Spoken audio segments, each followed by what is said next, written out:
이스라엘에 가면은 사해바다라고 하는 바다가 있어요.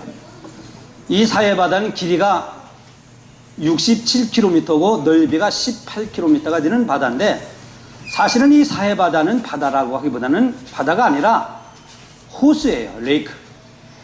저 위쪽에 있는 갈릴리 바다에서 요단강을 타고 이렇게 내려오는 물이 이 사해바다에 고이게 되는데, 이 사해바다에서는 더 이상 물을 내려보낼 곳이 없어서 물만 받기만 하고 내려보내는 것이 없어요.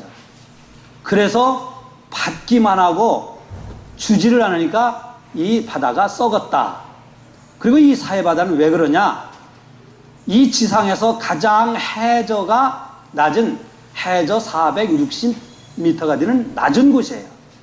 그러니까 해발에 이 해저보다도 400여 미터가 낮은 곳이니까 더 이상 물이 어디로 내려갈 것이 없는 거예요. 그러니까 물을 받기만 하고 줄 모르니까 물이 썩었어요. 그러니까 이 썩으니까 이 바다의 염도가 아주 강해요. 염도가 강하면 어떤 현상이 나타나면 부력이 셉니다. 이 부력이라고 하는 이 떠받치는 물속에서 이 물건을, 배 같은 것을 떠받치는 이 부력이 세니까 사람들이 이 사해바다에 들어가서 그냥 쭉 눕기만 하면은 그냥 붕붕 떠요. 저도 오래전에 사해바다에 가서 그냥 사해바다가 뚝 누우니까 뜨는 거예요. 그 사해바다에서 어떤 사람들은 신문도 읽고 책도 읽어요. 붕붕 떠갖고 튜브 없이. 참 신기해요. 그런데 어떤 사람이 사해바다를 지나가다가 사람들이 떠있네? 그리고 자기도 한번 떠보겠다고 물속에 첨벙 들어가가지고 막 허우적거리는 거예요. 이렇게 이렇게. 그러니까 허우적거리니까 이 사람은 뜨는 게 아니라 물속에 자꾸 들어가. 그 짠 물을 들이키는 거예요. 그러니까 옆에 있는 사람들에게 살려달라고, 나 건져달라고. 그러니까 사람들이 건져주지 않고 뭐라고 하냐면, 아니 여보시오, 손을 이렇게 쭉 뻗고 다리를 쭉 뻗으면 돼요. 다리 쭉 뻗으시오, 쭉 뻗으시오. 그래도 이 사람은 자기의 힘으로 이 물속에서 나오겠다고 막 그냥 허우적거리는데, 허우적거릴수록 이 사람은 자꾸 물속에 들어가는 거예요.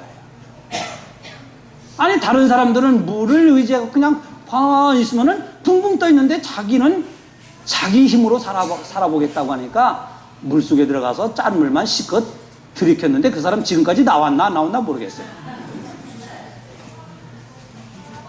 이 이야기는 우리에게 중요한 교훈을 줘요. 우리가 인생을 살아가면서 우리는 수많은 일을 만나고 또 수많은 일들을 해나가고 있어요. 우리에게 어떤 일은 쉬운 일이지만 어떤 일은 어렵고, 어떤 일은 내 힘으로 할 수 있는 문제가 있지만은 내 힘으로는 도저히 할 수 없는 일들이 우리 앞에는 너무나 많아요. 근데 많은 사람들이 자기의 힘으로 해보려고 허우적거리다가 그 어려움 속에 빠져들고 마는 거예요. 예수를 믿는 신앙을 가진 사람들이라 할지라도 우리 가정에 어려움이 있으면 그 어려움을 내 힘으로 한번 해결해 보려고 막 허우적거려 보는데, 그 허우적거림 속에서 자기는 그 어려운 일에 빠져버려서 신앙도 잃어버리고 사명도 잃어버리고 받은 은혜도 잃어버린 채 그 인생이 낭패를 당하는 사람들이 한둘이 아니에요. 오늘 이 사해바다를 통해서 우리에게 해주시는 교훈은, 우리가 어려울수록 힘들수록 내가 내 힘으로 문제를 풀어보려고 하지 말고 하나님께 맡기라 얘기입니다. 이 사해바다에 들어간 사람들은, 저도 해봤지만은 그냥 물에다가 자기 몸을 맡겨버리는 거예요. 그러면 뜨는데 왜 맡기질 못하느냐? 믿음이 없어서 못 맡기는 거예요. 들어가서 그냥 손만 쭉 뻗고 다리만 뻗으면 그냥 둥둥 뜬다 이 말씀이에요. 자기 힘으로 하려니까. 여러분, 오늘 성경에 잠언 16장 1절부터 9절까지 말씀은 우리에게 교훈을 주는 여러 가지 말씀들이 있어요. 근데 저는 한 3가지를 통해서 하나님이 오늘 우리에게 주시는 말씀을 통해 같이 은혜를 나누고자 합니다. 오늘 3절 말씀을 보면 이런 말씀이 있습니다. 너의 행사를 여호와께 맡기라. 그리하면 내가 경영하는 것이 이루어지리라. 너의 행사, 이 행사라는 게 뭐냐? 뭐 교회가 운동회를 하고 소풍을 가고 뭐 부흥회를 하고 교회가 어떤 무슨 취임식을 하고 이런 행사를 말하는 게 아니에요. 여기서 말하는 행사라고 하는 행사는 우리에게 주어지는, 내가 살아가면서 주어지는 모든 일상의 일들을 말하는 거예요. 그러니까 나에게 주어지는 모든 일상의 일, 이것이 행사인데요. 예를 들면은 내가 마음에 계획하는 거, 이것도 행사예요. 내가 다음 달에는 무엇을 해야 되겠다. 우리 가게가 다음 달은 어떻게 일을 해내겠다. 교회가 어떻게 해야 되고 우리 가정이 무슨 일을 해야 되겠다고 하는 마음으로 계획하죠. 또 우리가 바라는 일들도 있죠. 정말로 내년도에는 내가 결혼을 하면 좋겠다. 내년도는 우리 사업이 잘 됐으면 좋겠다. 내년도는 우리 아이가 대학에 좋은 데에 진학하면 좋겠다. 이런 바라는 것들이 있죠. 이런 계획이라든가 바라는 것들이나 우리 일상생활에 주어지는 모든 일들이 행사라, 이 말씀에 행사. 그럼 맡긴다는 게 뭐냐? 너의 행사를 여러분 화면을 보시는 것처럼 지금 오늘 설교의 제목이 너의 행사를 여호와께 맡기라는 거예요. 맡기는 게 뭐냐 이거예요. 오늘 예수 믿는 사람들이 나의 무거운 짐을 하나님께 맡겨야지, 내 근심도 맡겨야지, 그러면서 사실은 근심과 걱정을 자기가 다 짊어지고 살아가.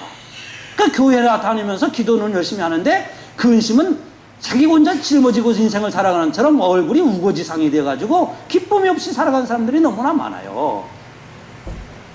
오늘 맡긴다고 하는 것이 무엇인지 아세요, 여러분? 맡긴다고 하는 것은 두 가지를 생각하는데, 하나는 내 방법, 내 인생을 살아가는 내 방법을 포기하고 하나님의 방법에 따르겠다, 이 말씀이에요. 내 방법을 포기하고 내 방법은 저쪽으로 밀쳐놓고 하나님의 방법이 무엇인지 하나님의 방법을 내가 따르겠다, 이 말이에요. 이게 맡긴다는 뜻이고, 두 번째로 맡긴다는 뜻은 뭐냐고 하면은 내려놓는다는 뜻이에요. 내려놓는다.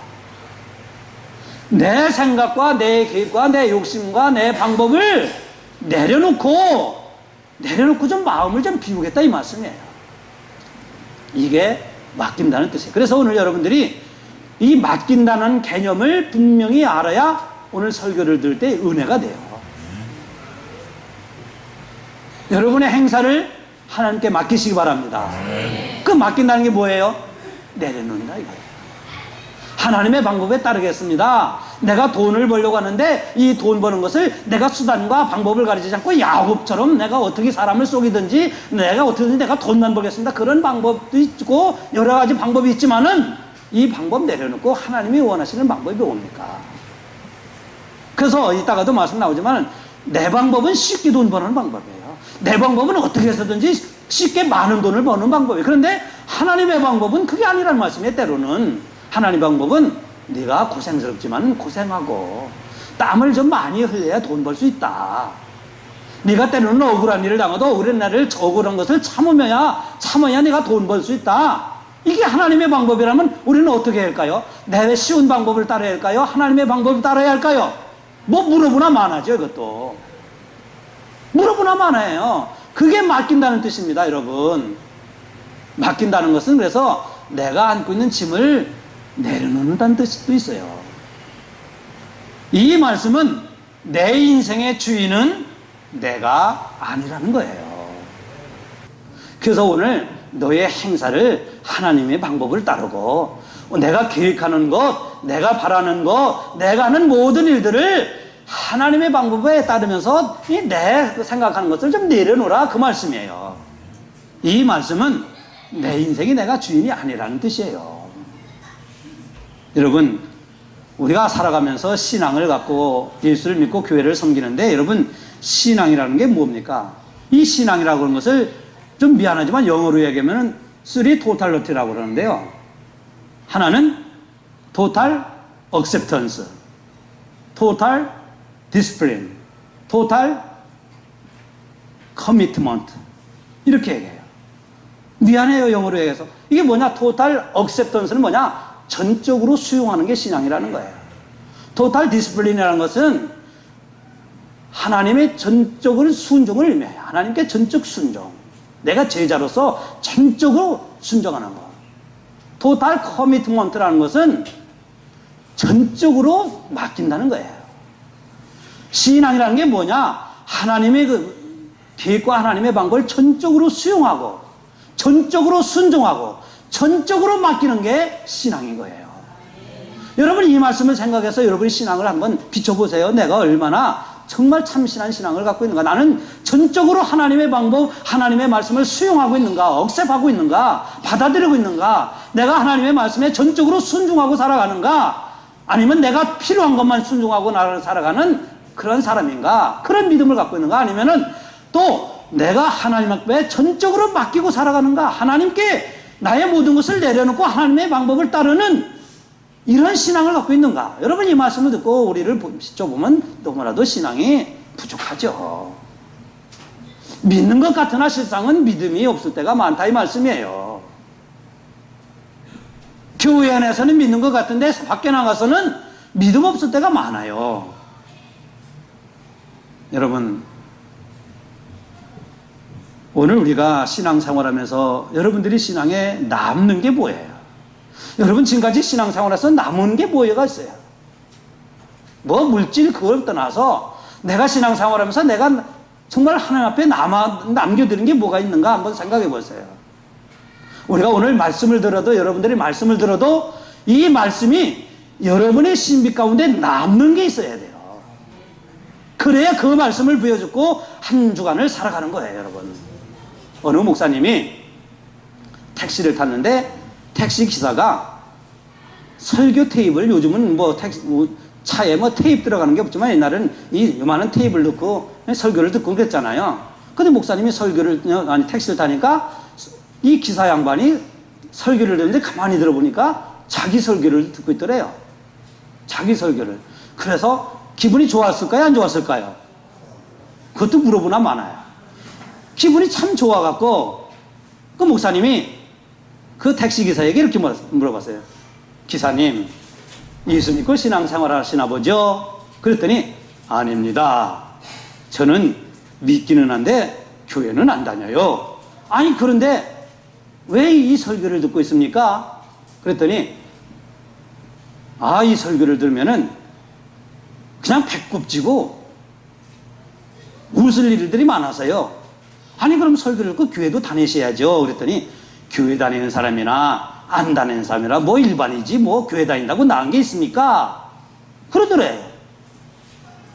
그러면서 그 기사가 하는 말이 근데 이 설교 테이프를 들어도 실은 뭐 남는 게 하나도 없습니다. 목사님이 기분 좋았을까요? 안 좋았을까요?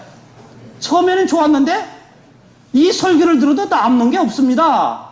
그 소리를 듣고 목사님이 가슴이 덜컥 내려앉았대요. 내 설교를 듣고 성도들이 이런 사람들이 남는 게 없구나. 그래서 그 목사님이 다음부터는 설교를 정말 잘 하려고 하나님 앞에 기도하고 무릎 꿇고 부르짖어 설교를 잘하는 목사님이 됐대요. 제가 왜 이 목사님 얘기를 하려는 게 아니라 오늘 우리가 신앙생활하면서요. 오늘 우리가 이 발자취를 걸어오면서 무엇을 남기고 살아가느냐 하는 거예요. 오늘 또 여러분들이 설교 말씀을 들을 때에 여러분의 신비에 뭔가 새겨지는 하나님의 말씀이 있으시기를 주의 이름으로 축원합니다. 남는 게 있어야 돼요. 우리가 신앙생활 하다 보면은 저 사람은 신앙생활이 참 좋은 것 같은데, 신앙이 좋은 것 같은데, 근데 믿는 대로 살지 못하고 신앙대로 살지 못하는 경우들이 많아요. 아마 그 사람이 바로 저 자신일 수도 있어요. 말로는 무엇이든지 하는 것 같은데, 말로는 동네 사람 떡을 다 해서 먹이는데 행함이 없어요. 그 예수 믿는 사람들이 왜 자꾸 손가락질 받느냐? 말은 잘해. 예수 믿는 사람 치고 말 못하는 사람이 없어요. 별로. 말은 참 잘하는데 말에 따르는 행함이 없다 이거예요. 그래서 예수 믿는 사람들이 사회 사람들에게 이 손가락질을 받는 거예요. 오늘 우리가 신앙을 갖고 있다는 게 뭐예요? 하나님을 믿는다고 하면서 세상 사람들이 근심하고 걱정하면 나도 근심하고 걱정하고, 세상 사람들이 좋아하면 나도 좋아하고, 세상 사람들이 원하는 건 나도 원하고, 내가 내 방법대로 살아가는 세상 사람들과 같다고 하면 오늘 우리는 전적으로 신앙을 갖고 있다고 할 수가 없는 거예요. 다시 말해서 신앙이라고 하는 것은 하나님의 말씀에 내가 얼마나 순종하느냐, 하나님의 말씀에 내가 얼마나 순종하며 살아가느냐가 바로 내 신앙의 모습이라는 말씀이에요. 이 순종한다고 하는 것은 무엇을 의미하느냐고 하면요, 그냥 하나님의 말씀에 무조건 따르고 무조건 따르는 게 순종이 아니에요, 여러분. 순종이라고 하는 것은 나의 모든 것을 하나님께 그냥 내 책임을, 내가 내 인생에 책임지던 것을 하나님께 책임을 맡겨버리는 게 순종인 거예요. 오늘 내가 내 인생을 살아가려고 하면 내가 책임이 많아요. 가장으로서 책임 많고, 남편으로서 책임 많고, 또 사업을 잘 일으켜야 할 책임도 있고, 돈도 벌어야 할 책임도 있고, 또 사회적인 책임도, 이 책임이 많다 보니까 늘 걱정이 많아. 불안하고 두렵다 이 말씀이에요. 그런데 내 책임을 내가 지지 않고 하나님께 맡깁니다. 내 책임도 당신이 가져가세요. 이것이 순종의 의미라는 말씀이에요. 내가 책임지려고 하면 우리는 얼마나 불안하고 두렵습니까? 여러분 인생 책임져 나갈 수 있어요. 여러분이 살아가는 인생 여러분이 책임지고 모든 일을 할 수 있어요? 사실은 별로 없어요. 내 인생의 책임은 오직 전능하신 하나님께 맡겨드리는 게 순종인 거예요. 여러분, 너의 행사를 여호와께 맡기라. 그리하면 내가 경영하는 것이 뭐예요? 내가 하는 모든 일들이 이루어진다는 말씀이에요. 내가 바라는 것, 내가 안고 있는 문제, 내가 어려움이 있을 때 내가 내 방법, 내 생각대로 해보려고 허우적거리지 말고 하나님의 방법을 추구하라.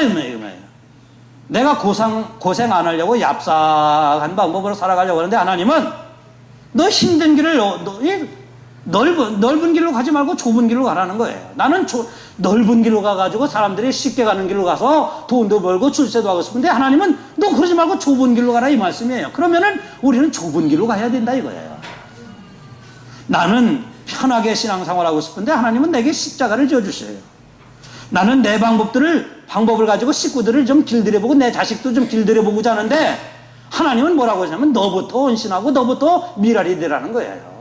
그래야 가정이 화목하다는 말씀이에요. 그러면 오늘 우리는 내 방법대로 그냥 욱박 지르고 내 방법대로 애들도 잡고, 요즘 뭐 부모들이 애들 잡는 부모들은 별로 없지만 그래도 간혹 내 방법을 통해서 애들에게도 그냥 막 하지 말고, 왜? 내가 먼저 가정에 헌신하는 미랄이 되면 가정은 행복하다 이 말씀이에요. 그러면 우리는 하나님의 방법을 추구해서 가정의 행복을 추구해야 돼요.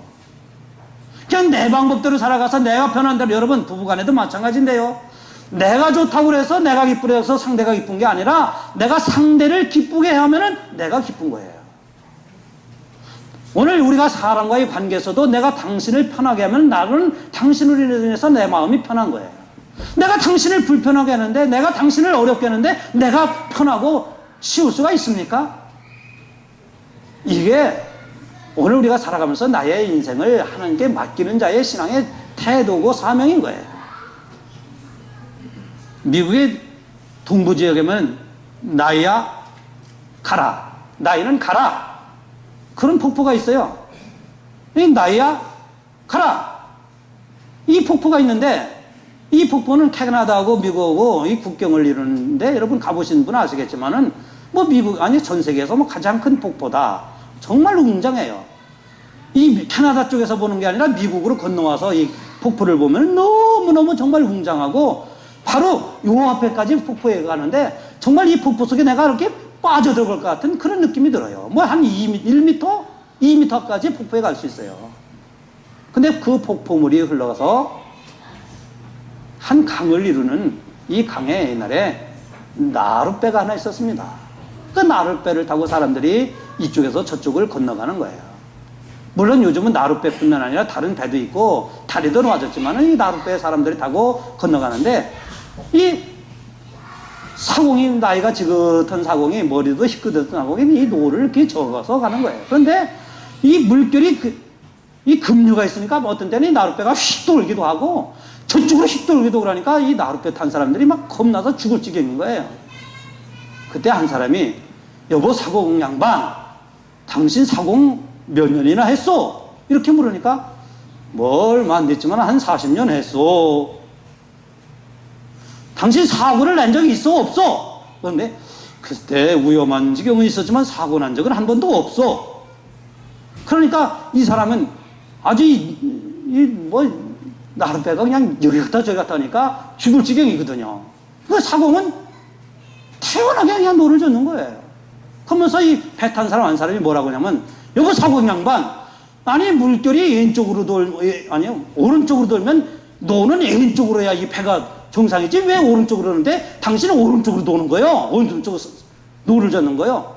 여러분 노를 저어봤지만 급류에서는 이게 물결이 이렇게 돌면 노도 이렇게 돌아야 배가 안전한 거예요. 이렇게 돌 때 섣불리 이렇게 돌면 배가 뒤집혀지는 거예요. 근데 이 사람은 그것도 모르고 그냥 노를 이렇게 져라 저렇게 져라 막 잔소리를 하는 거예요. 그러니까 사공이 듣다 못해서 당신이 노젓이요. 당신이 노를 젓이요. 아, 내가 노를 져봤지요. 져봤어야죠. 그러면 아무 말도 말고 가만히 있어. 당신 살면, 당신 죽으면 나도 죽고, 내가 살면 당신도 사는 거요. 그러니까 이 사람이 꼼짝 안 하고 아무 말도 안 했다는 거예요. 여러분, 교회도 마찬가지고, 오늘 우리 여러분들은 우리 영도 중앙교회라고 하는 이 나룻배에 다 탄 그러한 승객입니까? 뭡니까? 나룻배에 다 탄 사람들이에요.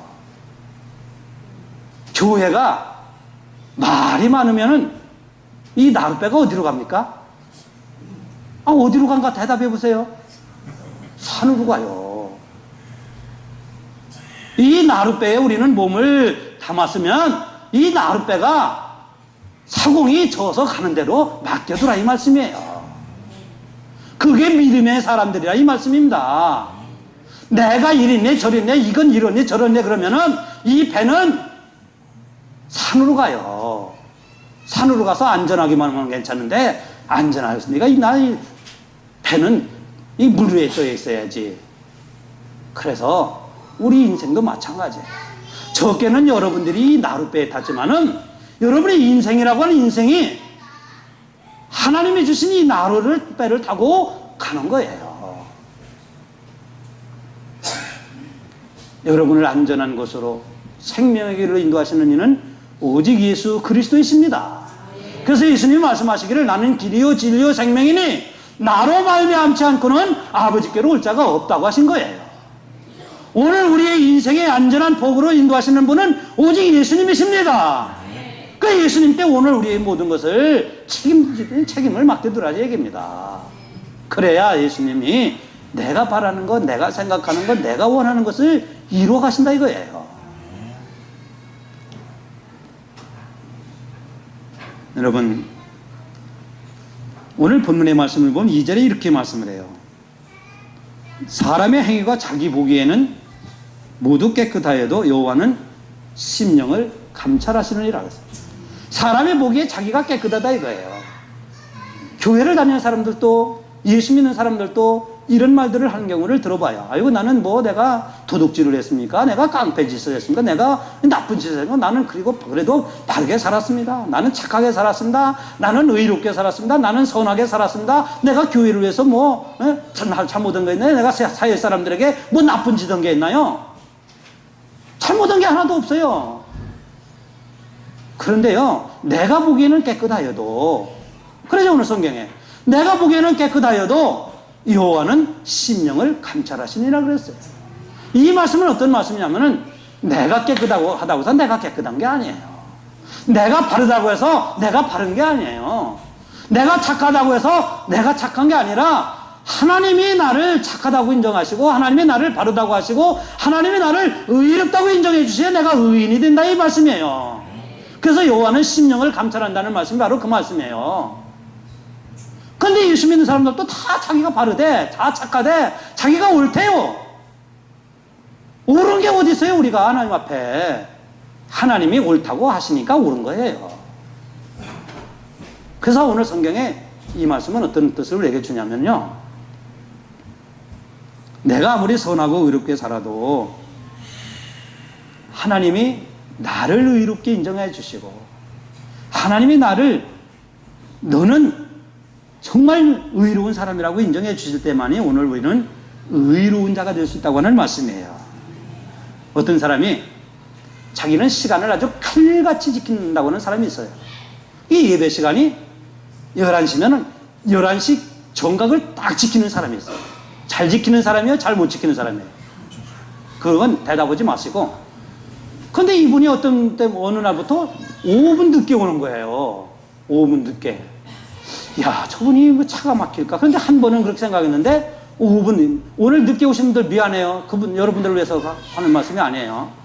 이분이 그래서 5분 늦게 와서, 근데 다음에도 또 5분 늦게 오고 또 5분 늦게 와. 전에는 칼같이 지킨다고 하고 자기는 나는 시간만큼은 칼같이 지킨다. 근데 왜 가만히 보니까 5분, 매번 5분 늦냐? 시계가 5분 틀렸어. 틀린 시계를 가지고 자기를 맞추려면 이게 안 맞다 이 말씀이에요.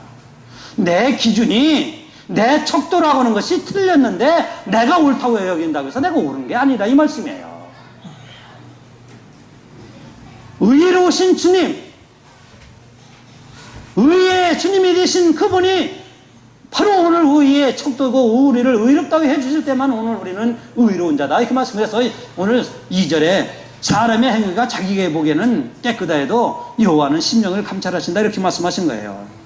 오늘 7절의 말씀을 보면 또 이런 말씀이 있습니다. 사람의 행위가 여호와를 기쁘시게 하면 그 사람의 원수라도 그와 더불어 화목하게 하시느니라. 사람의 원수가 사람의 행위가 여호와를 기쁘게 하면 그랬어요. 여러분 이게 무슨 사람의 행위가 여호와를 기쁘게 하면 원수라도 화목하게 한다는 말씀이에요. 우리가 행위가 하나님을 기쁘게 해준다는 뜻이 뭐냐면 내가 행위를 내 행동을 하나님을 기쁘시게 하라 그런 뜻도 있지만은 여기에서 의미하는 뜻은 어떤 뜻이냐면은 이런 뜻이에요. 쉽게 말씀드리면 저 사람이 나를 아프게 해요. 왜 저 사람은 나를 계속 괴롭히지? 두고 봐라. 내가 언젠가는 너도 한번 당하게 할 거다. 그러면 나는 그 사람보다 좋은 사람이에요? 안 좋은 사람이에요? 더 악한 사람이에요. 저 사람이 나를 쏘겠어요? 나도 너를 한번 쏘기마. 그러면 나는 저 사람보다 더 쏘김이 강하고 더 쏘김이 질이 안 좋은 사람이 된다 이거예요. 그래서 내 행위가 여호와를 기쁘시게 하면 그 말씀은 저 사람이 나를 아프게 하고 저 사람이 나를 상처 주고 저 사람이 나를 정말 미워 죽겠어. 나 저 사람 미워 죽을 지경이야. 그러면 내가 저 사람을 미워하면 내 미움은 저 사람이 나를 미워하는 것보다 내가 더 큰 미움의 사람이 된다 이 말씀이에요. 그러니까 사람의 행위가 여호와를 기쁘시게 하면 그 말씀은 저 사람이 나를 미웃게 하고 저 사람이 나를 아프게 하더라도 나는 저 사람에게 원수 갚지 말고 저 사람을 보복하지 말고 저 사람에게 대서 갚으려고 하지 말면 하나님을 기쁘시게 한다는 거예요. 이게 하나님을 기쁘시게 하기 때문에 저 사람이 나에게 아픔을 준 사람과 하나님은 화목하게 이루신다는 거예요. 근데 사람들이 말이에요. 저 사람과 하고 나하고 자꾸 원수가 되고 여기 뭐 불편한 관계가 되는 게 뭐냐면은 나에게 아픔을 주면 나도 아픔을 주거든요. 저 사람이 나를 속이면 나도 속이고 저 사람이 나를 욕하면 나도 욕을 하거든요. 그러니까 이게 화목이 됩니까? 하나님을 기쁘시게 못한다는 게 내 행위. 그러니까 사람의 행위가 여호와를 기쁘시게 한다는 이 말씀은 다른 사람이 나에게 어떤 일을 하더라도 어떤 아픔을 고통을 주더라도 나는 그 사람을 갚으려고 하지 말고 하나님께 맡기면 이게 하나님께 맡기라는 뜻이에요. 하나님께 맡기면 하나님이 그 사람하고 나를 화평하게 화목하게 이루신다는 말씀이에요. 여러분에게 고통과 어려움과 여러분을 손에 끼치는 사람, 물질적으로 손해를 끼치는 사람, 정신적으로 어려움을 주는 사람, 여러분들에게 정신적 어려움을 줘야 합니까? 안 줘야 합니까? 여러분에게 고통을 주고 물질적인 손해를 끼친 사람에게 여러분 더 큰 물질의 손해를 끼쳐야 합니까? 그러면 하나님을 기쁘시게 못하는 거예요. 이게 하나님께 맡기라 이 말씀이에요. 원수 갚기를 로마서 12장 뭐라고 말씀합니까? 원수 갚는 것이 내게 있으니 네가 갚으려고 하지 말라. 주께서 말씀하셨느니라 그랬거든요.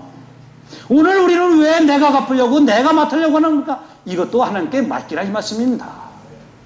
오늘 우리가 살아가면서 때로는 사람과의 관계 속에서 어려움을 주고 고통을 주고 나를 힘들게 하는 사람도 이것도 하나님께 맡기라 이거예요.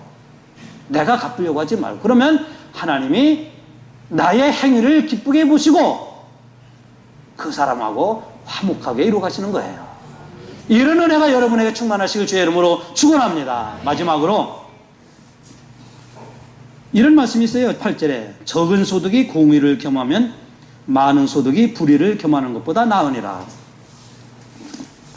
적은 소득이 공의를 겸하면 많은 소득이 불의를 겸하는 것보다 낫다. 이게 무슨 말씀이냐면 물론 소득의 주인은 소득의 모든 것은 하나님께 맡기라는 뜻인데요. 내가 많은 돈을 벌어요. 열심히 일을 해서 많은 돈을 벌어요. 그런데 믿음은 잃어버려요. 이거는 하나님 앞에 바른 게 아니다 이 말씀이에요. 내가 적은 돈을 벌지만은 믿음을 지키는 것이 많은 돈을 벌고 믿음을 잃는 것보다 낫다 이 말씀이에요. 왜? 나에게 돈을 주시는 분은 하나님이시기 때문에 하나님이 내게 주셔야 내가 받을 수 있고 가질 수 있는 거다 이 말씀입니다. 내가 돈을 번다고 해서 은혜도 떨어뜨리고, 내가 돈 번다고 해서 사랑도 잃어버리고, 돈 번다고 해서 신용도 잃어버리고, 돈 번다고 해서 건강도 잃는 것보다도 내가 조금 덜 벌고 건강을 되찾고, 내가 조금 덜 벌더라도 사람들에게 신용을 얻고, 조금 덜 벌더라도 믿음을 지키는 것이 더 낫다 이 말씀이에요. 이건 무슨 말씀이냐? 나의 소득의 주인도 이 소득도 하나님께 맡기라 이거예요. 여러분 그렇게 하실 수 있겠어요? 그럴 때 하나님께서 여러분들에게 물건을 쥐어주실 줄로 믿습니다. 돈도 벌어야 됩니다. 여러분 돈 많이 버세요. 예수 믿는 사람들 돈 많이 벌고 잘 살아야 돼요. 많이 가져야 돼요. 그런데 이 돈 버는 것 때문에 믿음 잃고 사명 잃어버리고 직분을 잃어버리고 신임을 잃어버리면 그거 돈이 무슨 유익이 있느냐 이 말씀이에요. 그건 낫지 않건 불의하다 이 말씀입니다. 여러분 조금 덜 벌더라도 믿음 지키며 살아가시기 바랍니다. 조금 덜 벌더라도 왜? 이건 이 모든 물건이 하나님께 맡기기 때문에 하나님의 손에 달려있다 이 말씀입니다. 오늘 성경은 우리에게 네 가지를 말씀했어요. 이 맡긴다고 하는 것은 하나님의 방법에 따른다는 거고, 맡긴다고 하는 것은 내려놓는다는 뜻입니다. 여러분 내 마음의 계획도 하나님께 맡기고, 나는 깨끗하다고 하는 거, 이것도 하나님의 판단에 맡겨버리는 거예요. 그리고 나를 힘들게 하는 사람, 나에게 고통과 어려움을 주는 사람이라 할지라도 내가 갚으려고 하지 말고 이 사람도 하나님께 맡기라 이 말씀이에요. 그리고 소득의 문제도 하나님께 맡겨버리면 하나님께서 나에게 소득의 문제도 믿음 잃지 않고 건강 잃지 않고 신임 잃지 않고 사명 잃지 않고 은혜를 떨어뜨리지 않는 그런 한도 내에서 하나님께서 우리에게 채워주시기 때문입니다. 오늘 여러분의 행사를 여호와께 맡기고 살아갈 때 하나님이 부어주시는 은혜가, 하나님이 도우시는 능력이 여러분에게 충만하시길 주의 이름으로 축원합니다.